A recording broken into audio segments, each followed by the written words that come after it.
అందరికీ నమస్తే. Welcome to I dream. మనతో పాటు ఇవాళ ఉన్నారు డాక్టర్ అనంత పద్మనాభంరావు గారు. వారితో మాట్లాడి ధర్మ సందేహాల గురించి తెలుసుకుందాం. నమస్తే గురుగారు. నమస్కారం. చంద్రుడు ఎలా పుట్టాడు? చంద్రుడికి సంబంధించినటువంటి కథలు మనకు రెండు రకాలుగా ఉన్నాయి. అవి ఏమిటి అంటే, అత్రి మహర్షి యొక్క కంటిలో నుంచి పుట్టాడు అని చెప్పి కొంతమంది చెప్తారు. మరి కొంతమంది చెప్పేది ఏమిటి అంటే, ఆయన పాలక సముద్రంలో పుట్టాడు అని చెప్తుంటారు. ఈ రెండు కథలు కూడా మనకు చాలా ముఖ్యమైనటువంటి కథలే. అవి మనం చదువుకొని నేర్చుకోవాల్సినటువంటి సందర్భాలు కూడా మనకు ఉన్నాయి. ఎలాంటివి అంటే, అత్రి మహర్షి, అత్రి, అనసూయ వీళ్ళిద్దరూ కూడా బాగా ప్రధానమైనటువంటి వ్యక్తులుగా మనకు చెప్తూ ఉంటారు. ఆ వ్యక్తులలో ఈ ప్రధానమైనటువంటి కథాభాగంలో చంద్రుడు వాళ్ళకు జన్మించాడు అని చెప్తూ ఉంటారు. ఆ జన్మించినటువంటి చంద్రుడు షోడశ కళా ప్రపూర్ణుడైనటువంటి వాడై ఆయన ప్రకాశిస్తూ ఉంటాడు. ప్రకాశిస్తూ ఉంటే ఆయనకు ఒక్కొక్క కళ తగ్గిపోతూ రావటం, ఇది కూడా ఒక కథ ఉంది.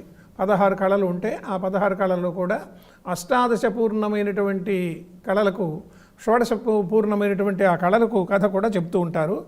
అత్రి అనేటువంటి ఆయన తపస్సు చేస్తూ ఉంటే అతనికి బ్రహ్మహంసలో జన్మించినటువంటి వాడు అతను. ఆ బ్రహ్మదేవుడు అత్రిని సృష్టి చేయమని ఆజ్ఞాపించాడు. అప్పుడు తపస్సు చేస్తున్నటువంటి అత్రి కంటిలో నుంచి ఒక తేజస్సు వచ్చింది. ఆ తేజస్సే దశ దిశలా వ్యాపించి అది చంద్రుడిగా వచ్చింది అని చెప్పి మనకు భాగవతంలో కథ చెప్తుంది. అలానే మహాభారతంలో కథగానైతే దేవతలు, రాక్షసులు వీళ్ళిద్దరూ కూడా పాల సముద్రాన్ని మదిస్తూ ఉన్నారు. మందర పర్వతాన్ని కవ్వంగా పెట్టుకొని వాళ్ళు సముద్రాన్ని మదిస్తూ ఉంటే అందులో నుంచి రకరకాలైనటువంటి వస్తువులు వచ్చాయి. అందులో ఐరావతం వచ్చింది. ఆ ఐరావతంతో పాటు కల్పవృక్షం వచ్చింది. ముందుగా చంద్రుడు వచ్చాడు. ఆ తర్వాత లక్ష్మీదేవి వచ్చింది. ఈ చంద్రుడిని పరమశివుడు తన తల మీద ధరించాడు. అది ఒక కళను తాను ధరించినటువంటిదిగా మనకు చెప్తూ ఉంటాడు. కాబట్టి ఈ చంద్రుని యొక్క జీవితానికి సంబంధించి మహాభారతంలో ఒక విధంగాను, భాగవతంలో ఒక విధంగాను ఉంది. ఈ రెండు సందేహాల్లో ముఖ్యమైనది ఏంటంటే, చంద్రుడు లక్ష్మీదేవికి సోదరుడు. ఎందుకంటే ఇద్దరు కూడా సముద్రంలో నుంచి బయటకు వచ్చారు. అదే సముద్రంలో నుంచి హాలాహలం కూడా వచ్చింది. అదే సముద్రంలో నుంచి అమృతం కూడా వచ్చింది. గురుగారు, అలానే సప్త ఋషులు అంటే ఎవరు? సప్త ఋషులు అంటే 7 మంది అమ్మ. మనకు 7 అనే అంకెకు చాలా ప్రాధాన్యత ఉంది. 7 కొండలు, సప్త సముద్రాలు, సప్త ఋషులు అని చెప్పి మనం అనుకున్నాం కూడా. అది వీటన్నిటిలో ప్రధానంగా గుర్తుంచుకోవాల్సిందంటే 7 సంఖ్యకు మనకు ఉండేటువంటి ఇది. తిరుమలేశ్వరి దగ్గర కూడా 7 కొండలు ఉన్నాయి. ఆ 7 కొండలకు ఒక్కొక్క కొండకు ఒక్కొక్క ఒక ప్రాధాన్యత ఉంది అని చెప్పి మనం చెప్పుకుంటాం. వృషభాద్రి, అంజనాద్రి, ఇలా గరుడాద్రి, ఇలా ఒక్కొక్క పర్వతానికి ఒక్కొక్క పేరు ఉంది.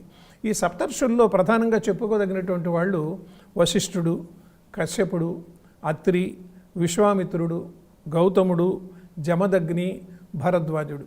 వీళ్ళకు ఒక్కొక్కళ్ళకి ఒక్కొక్క కథ ఉంది. ఈ 7 మంది కూడా పవిత్రమైనటువంటి భావాలతో ఋషులలో అగ్రగణ్యులుగా చెప్పుకోదగినటువంటి వాళ్ళు వీళ్ళు.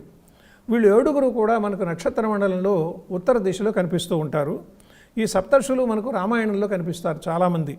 ఏమిటంటే, మొట్టమొదటి వాడు వశిష్ఠుడు. వశిష్ఠుడు దశరథునికి గురువు, కులగురువు.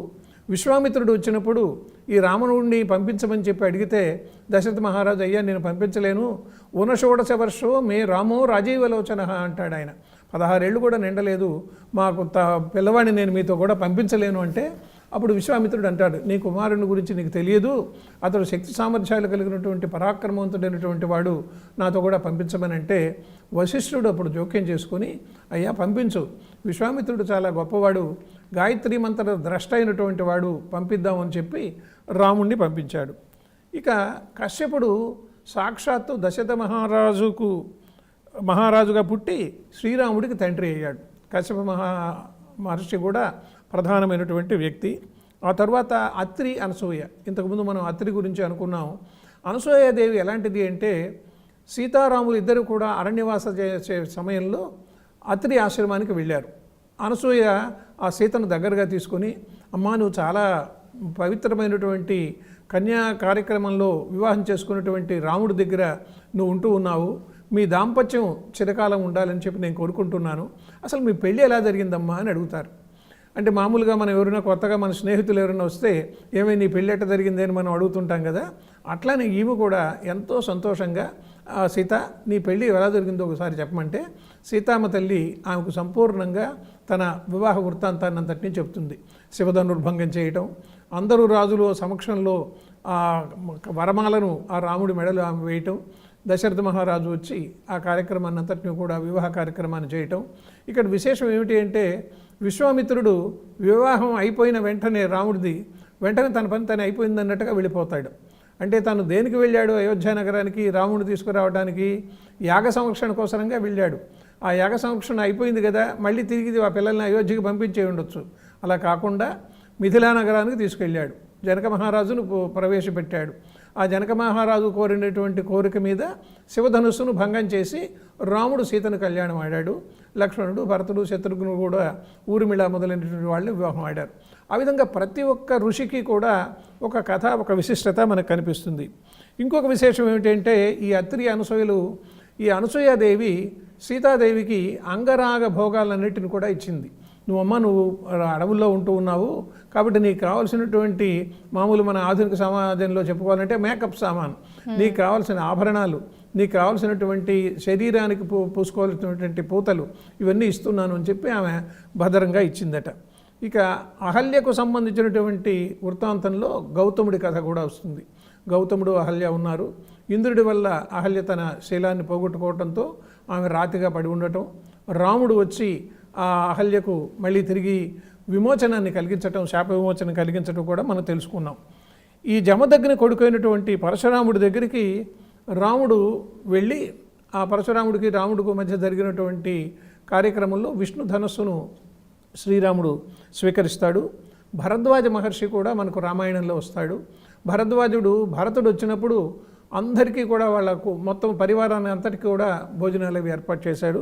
ఈ విధంగా ఆ 7 మంది ఋషులు కూడా వాళ్ళ భార్యలు, సప్తఋషుల యొక్క భార్యలు, వశిష్ఠుని యొక్క భార్య అరుంధతి ఉన్నది, ఆమె కూడా చాలా పవిత్రురాలైనటువంటి వ్యక్తి. ఈ 7 మంది కూడా మనకు రామాయణము, భారతము మొదలైనటువంటి కథాభాగాలలో విశేషంగా కనిపిస్తూ ఉంటారు.